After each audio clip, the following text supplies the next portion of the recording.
জামাতরে আমরা ভোট দিব না, আমরা ভোট দিব বিএনপি রে, যেটা সত্য কথা। যেমন আমার মেয়েটা হঠাৎ করে বুরখা ছাড়া বাইর হয়েছে, এখন দেখা যাচ্ছে জামাত যদি আসে তখন আমার চাচা বলি কি, তোমারে ভোট দেওয়ার কথা বলছে কেটা যে তুমি জামাতরে ভোট দিতা? তোমার ভোট তুমি যাকে খুশি তাকে দিবা।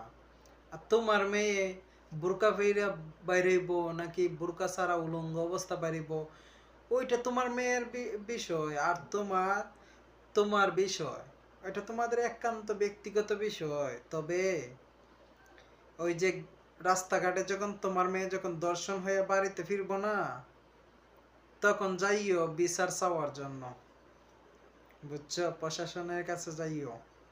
নিজে যদি নিজের মাথাটা না খেলাইয়া না বুঝতে পারো যে কোন দলটা গেলে পর দেশের শান্তি ফিরে আসবে, রাস্তাঘাটে ছেলে মেয়েরা